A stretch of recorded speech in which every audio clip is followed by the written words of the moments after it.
Nintendo Switch, man. This console is incredible. So many of my absolute favorite games are on this thing, and to top it off, it's portable. It's no wonder so many people constantly ask for ports, both new and old. Everyone just wants their favorite games available to play both portably and on the TV. Easily the most requested ports among Nintendo fans would be the 3D Mario games. And why wouldn't they be? In my opinion, the 3D Mario games are the most consistently amazing games out there. Each time one comes out, it's a downright historical moment for me. I mean, Sunshine specifically was my introduction to Mario and Nintendo as a whole, and to this day is my favorite game ever. And it pained me that it never got a re-release of any kind. While Galaxy 1 and 2 have been re-released, it was only on the Wii U, and they were still stuck in their original resolution of 480p, but at least it was still a little more widely available. There was also the Nvidia Shield port in China, but if you're watching this video, that's more than likely not available to you. Not to mention, it just doesn't sound pleasant to play because the pointers match the right analog stick, and gross. But up until recently, that was the only way to officially play Galaxy in HD, and that's always been so disappointing to me. Both Sunshine and especially the Galaxy games look so fantastic in HD when you play them on Dolphin. But if you want to play them officially in most places, you're stuck with the 480p originals, and at least nowadays, you're going to be paying a pretty penny for Sunshine. And that's where Super Mario 3D All-Stars comes in. In March of this year, a really exciting rumor started to blow up. A supposed collection of Mario's past 3D titles were being made for the 35th anniversary of Super Mario Bros. A lot of people understandably didn't believe this, but I personally did purely because of the amount of reliable sources backing this up. As excited as I was, one thing that deeply concerned me was the lack of any kind of mention of Galaxy 2 in these rumors. I deeply love Super Mario Galaxy 2. It's definitely within my top 5, possibly top 3 Mario games, and I think it's way better than the first. So the idea of the first game getting this awesome HD version, but not the sequel, really bothered me. Despite this, I was still eagerly awaiting the announcement, which wouldn't happen for another 6 months, and the game would release in 2 weeks after the initial announcement, which was really odd to say the least. I was literally screaming with joy at first. There was, as predicted, no Galaxy 2, but we finally got a re-release of Sunshine that's in widescreen even, and Galaxy was finally in HD officially, as God intended. But as more info came out, and as I calmed down, the disappointment grew. I was still super excited. I mean, there's no way I can't be excited about a portable version of Super Mario Sunshine. That's something I've been wanting since I first played Mario 64 DS when I was like 6. I love this game. It's just straight up my favorite game ever. So yeah, that one part excited me immensely. But even still, it's obvious to me that this collection could have and should have been better, and yeah. That is what this video is about. And I know it might seem kind of weird that I'm reviewing it now when I haven't even covered these games individually, and that's not typically how I like to cover these kind of things. But I'm making an exception here because I have a lot to say. I've been ranting a lot on Twitter if you follow me there. These are some of my favorite games ever, and I don't plan on reviewing them for a while, so I just want to get this out now. Anyway, video time. Before I start this, I would love to point you to some videos where I review the actual individual games because obviously those are the most important part of this collection, but no such set of videos exists yet. So what I will say is these are easily some of the best 3D platformers out there. They are absolutely essential, even if you only kinda like the genre. And as much as I will continue to critique this collection, if you haven't played these games before, the price of $60 is an absolute no-brainer. While yes, this collection should have been cheaper, and Nintendo absolutely could have made it cheaper, if you've never played these games before, I think the price is very well worth it. Seriously, this is by far the cheapest, easiest, and most definitive way to play these games at an official level. If you really want to know more about these games before getting this collection, go watch NitroRad's 3D Mario Marathon from a couple years ago. They're really great videos, and I agree with about 95% of what he said. In fact, I believe his Galaxy 2 video is the best video out there that perfectly explains why people like me think it's so much better than the first. Anyway, now to finally dive into this collection. It includes 3 games, Super Mario 64, Super Mario Sunshine, and Super Mario Galaxy. No Super Mario Galaxy 2 as I mentioned earlier, and believe me, I will talk more about that later. This game basically acts as the sequel to Super Mario All-Stars on the Super Nintendo. That game was a collection of really well done remakes of the first 4 mainline Mario games. But unlike the original All-Stars, this is not a collection of remakes like a lot of people were hoping for, rather they're emulated. Personally, I really don't understand how people thought full remakes were even a slight possibility. They charged a full $60 for a remake of a 6-hour-long Game Boy game, and people thought they would bundle remakes of 3 of their most iconic games ever for the same price. Not to mention, remaking Sunshine and especially Galaxy just makes no sense because those games still look great. A Wind Waker HD style remaster is the most those games should get.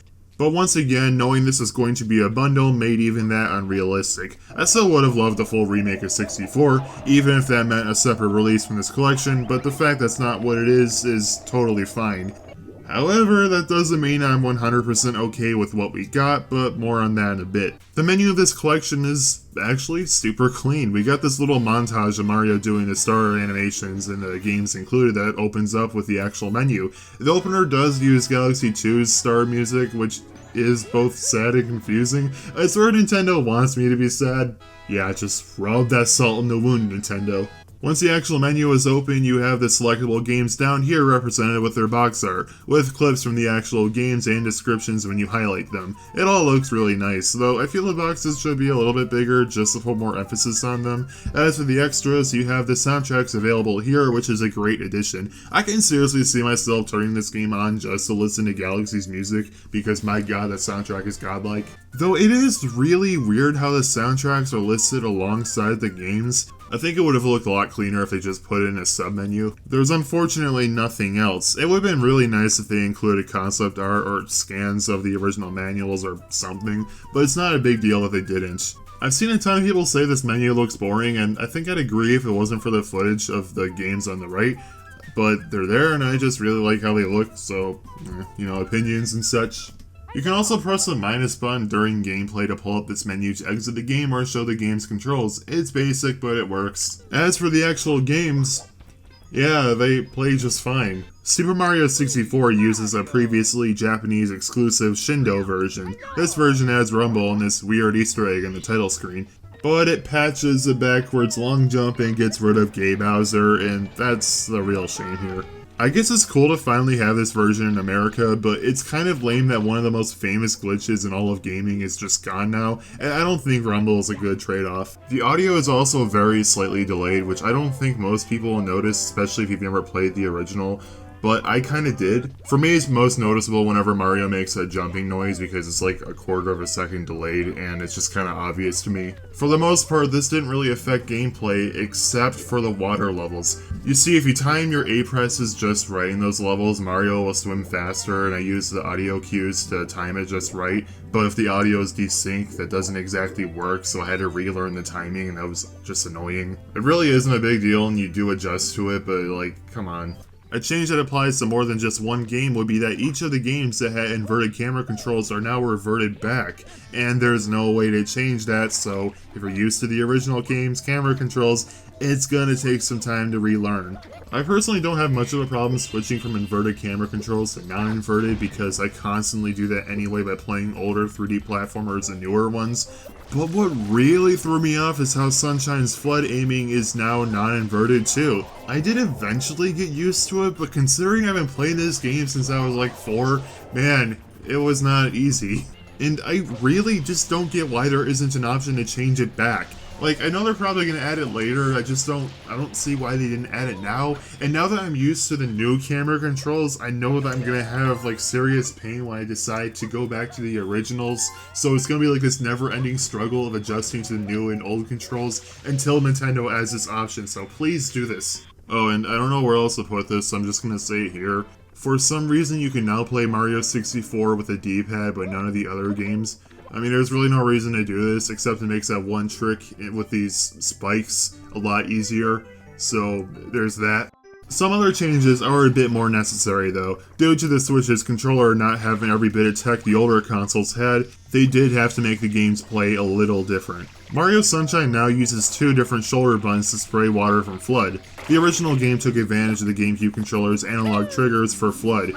It worked really well, but the Switch's method is fine. It takes some time to getting used to if you've played a lot of the original, but I'd imagine newcomers won't have much trouble. It's still not as good, but it works fine and is the best they could do with the Switch's controller. The GameCube controller actually has an official adapter for the Switch, but for some reason with this GameCube re-release that heavily uses GameCube specific features, they didn't add support. You can still technically use the GameCube controller, but the button mapping is all wrong, and most importantly, there's no analog triggers. You also can't switch to the over-the-shoulder view because it now requires you to click in the right analog stick, and that's obviously impossible in the GameCube controller. I also don't know why they did this. Like, we don't need two jump button Nintendos, and it just doesn't feel as good as pressing a normal button. Honestly, button mapping really should be a thing in this. In the end, most of this really isn't a massive deal, but like, these are obvious options they should have included, and the fact that they didn't is just disappointing to me and a lot of other people. Super Mario Galaxy, on the other hand, had to be reworked a lot more. The Switch doesn't support any kind of sensor bar, so they had to map the pointing to the gyro, and it actually works pretty well. It will occasionally desync, so I won't say it's as good as the original pointing, but it's really not a big deal because you can fix that simply by pressing the R button. Now with Mario Galaxy, you can play with both the Joy-Cons and Pro Controller. Now obviously this applies to all games in this collection, but since Galaxy heavily uses motion controls, it's actually a pretty different experience for both controllers. A lot of people will definitely prefer the Pro Controller because it's undeniably a lot more comfortable, but personally I thought the Joy-Cons were better because pointing with the right Joy-Con just felt really good. It's a lot closer to the Wiimote of the original game, and it just feels a lot more free than the Pro Controller. The Pro Controller is one big controller, so to point you have to aim the whole thing, and it just feels kinda clunky. Not bad necessarily, just not great.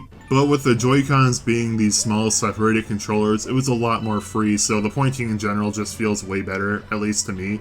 But again, the Pro Controller is undeniably more comfortable, so if you care about that, then I don't think you're in for a bad time at all. You might be wondering how you play this game in handheld mode. Well, you do it by using the touchscreen to point, and oh my god, that does not feel good.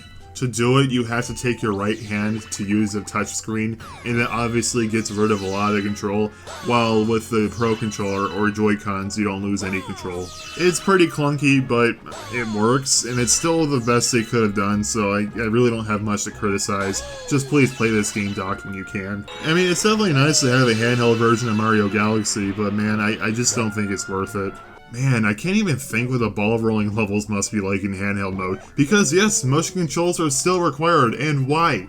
They could have so easily mapped this to an analog stick, but they just didn't. That's apparently what they did with the Chinese Nvidia Shield version, so why not here? I mean, I don't think it controls horribly as is, man, there's an analog stick right there, and I want to use it.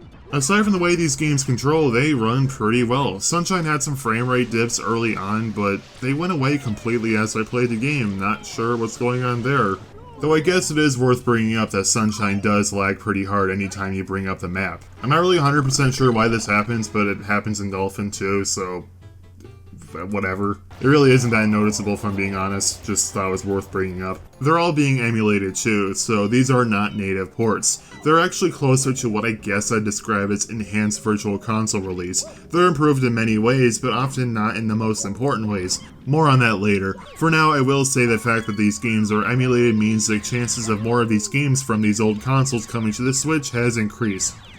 Mostly. You see, Galaxy is only half emulated. From what I understand, Galaxy's source code was natively ported, but all the assets are emulated, so bringing over other Wii games would still be a hassle. There really aren't any gameplay improvements in this, which is a shame. Galaxy really doesn't need much aside from the ball rolling thing I already mentioned, but 64 and Sunshine definitely do. 64's camera is like an absolute pain, I hate it.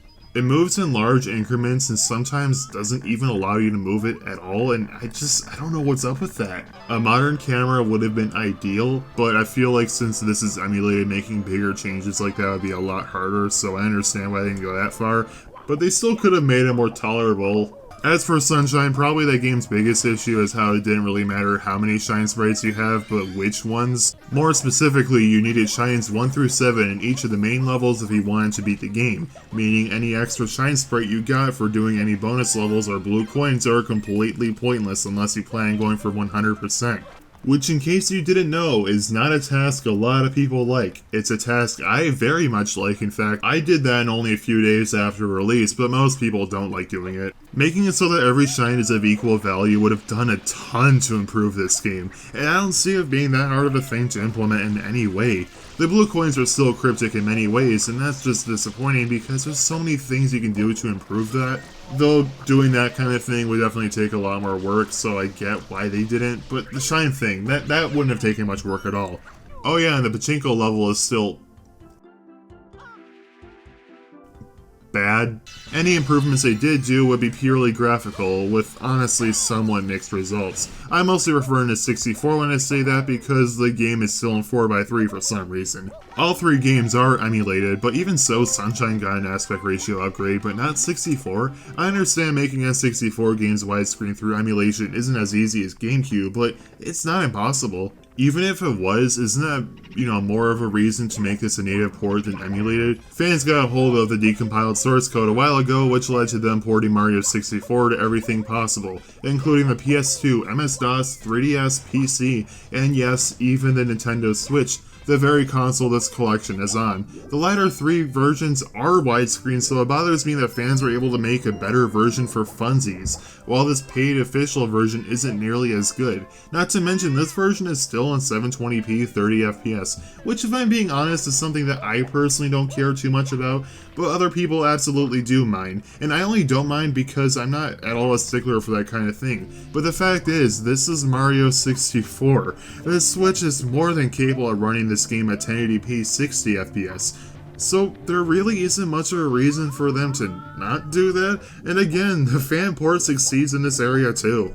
On the plus side, the textures in Mario 64 do look a bit nicer, and that's one thing this does have over the fan ports. I think these were put through an AI upscaler, which is something that I would assume I wouldn't like, but honestly the end result is a lot better than I thought it'd be. Look at Mario's hat, the emblem looks so much nicer, his eyes and buttons too. The HUD is a little obvious that it was put through an upscaler rather than just, redrawn, but I still think it looks nice. Things that require a bit more detail were not put through an AI upscaler, but rather actually redrawn. Things like the paintings in Big Boo's Haunt or the Bowser puzzle in Lethal Lava Land honestly look really great. However, the paintings in Peach's Castle were put through an upscaler, so they're honestly a kind of a blurry mess by comparison.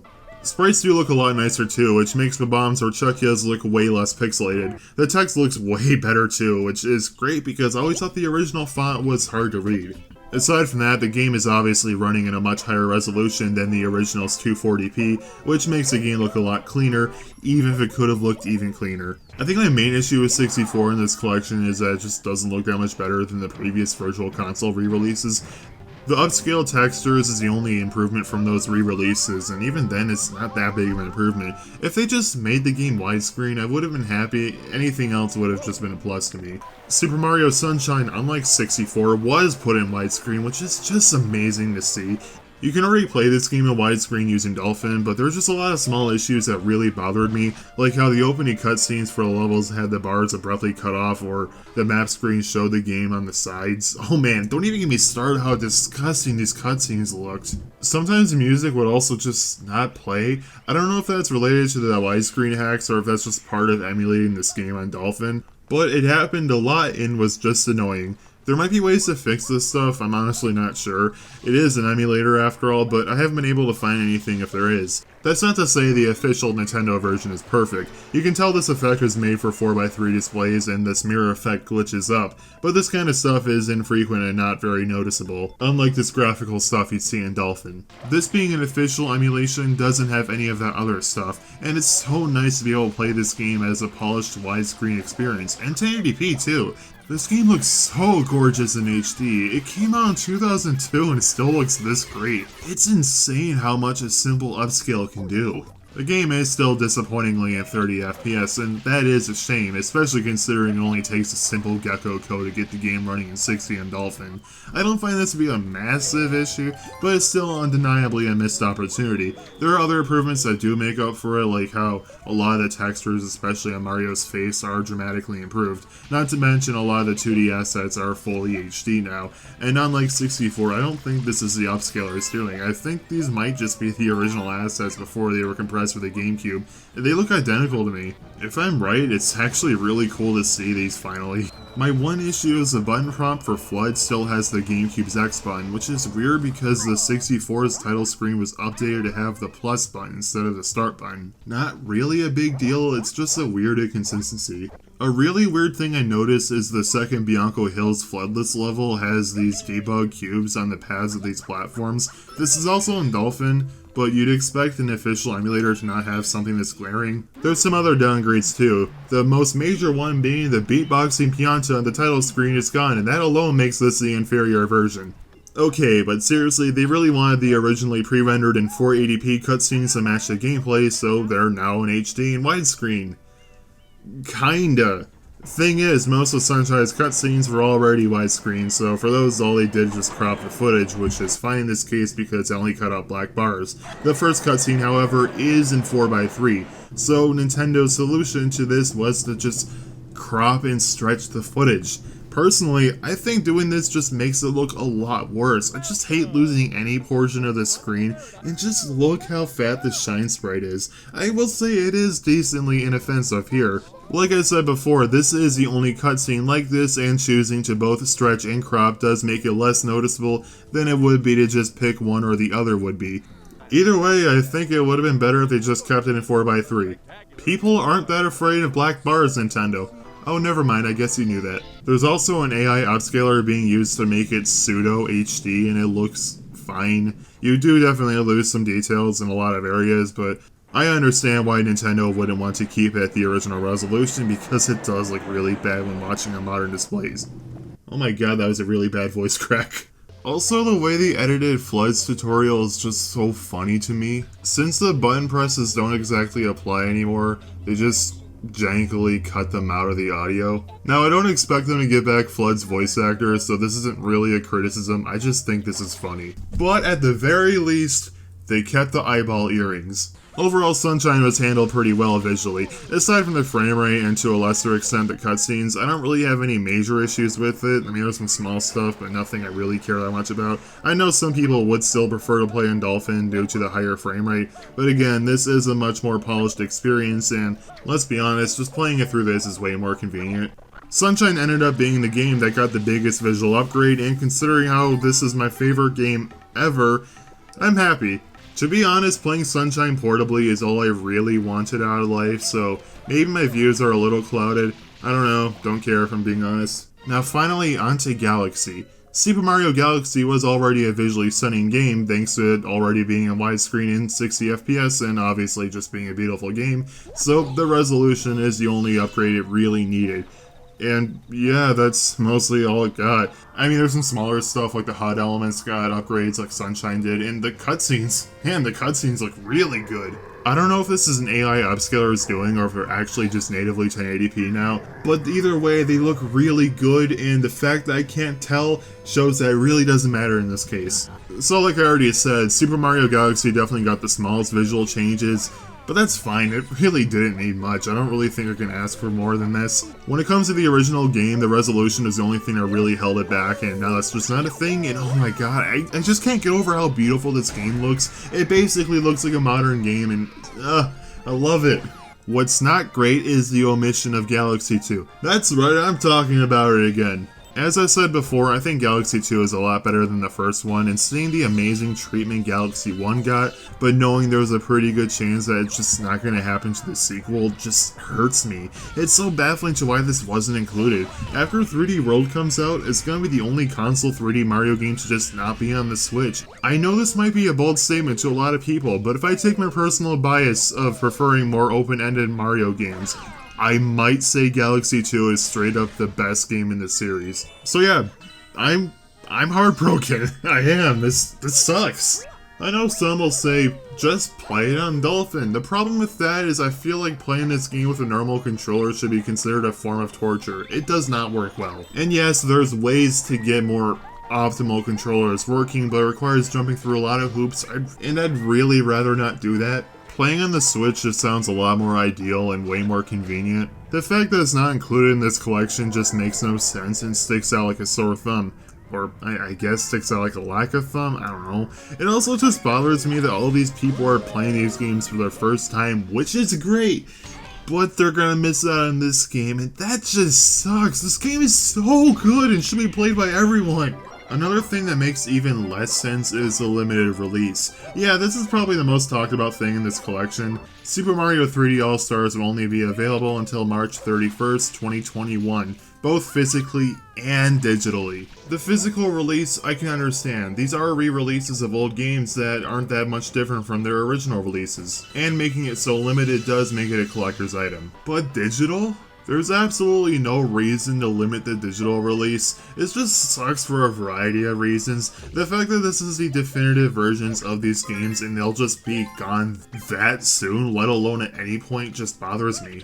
I won't be able to recommend my favorite games ever to people 6 months from now. Even getting the money for it is going to be a problem for a lot of people, especially considering what's happening in the world right now. And I just really care about preservation. I hate the idea of games that I love just being gone. And obviously we'll always have the original versions, but even with all my criticisms, I still overall consider these the definitive versions, so I want them to be preserved. This also means it's very unlikely that Nintendo's ever going to add Galaxy 2 as DLC, because why would they do that for a limited release? That's weird. There's a lot of theories on why Nintendo might be doing this, like it could be them taking advantage of FOMO, or it could be Nintendo just caring way too much of the fact that this is an anniversary title. But to be honest, I don't really care why Nintendo might be doing this, because it just doesn't benefit the consumer in any way, and I hope to God they reverse their decision at some point. Nintendo's done this before with a re-release of the original Mario All-Stars on the Wii, but I feel like that was a lot more inoffensive because it was literally just a ROM and an emulator on a disc,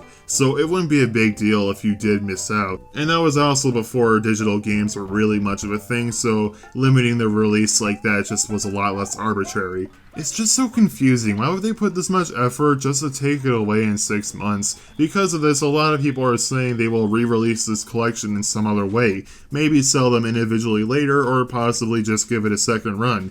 Either of those are absolutely possible. In fact, I'd be surprised if they don't. But it's just so frustrating not knowing. Like, they could just not do that. That's also a possibility, and that bothers me. In case you couldn't tell, I'm pretty mixed in this collection, and for the price tag of $60, I did expect more. Yeah, that's another thing. A lot of people aren't happy about the price, and I don't entirely blame them. I don't actually think the price is terrible as is. I mean, these are still upgraded versions of some of the best games Nintendo has ever produced, and you will get a pretty decent playtime out of this. But still, with the lack of improvements and no Galaxy 2, $40 absolutely would have been the ideal price. I just personally don't think $60 is as offensive as others are making it out to be, though I could just be saying this because I have such a high opinion of these games. I will at least say the price is absolutely worth it if you've never played any of these games before, or even just one.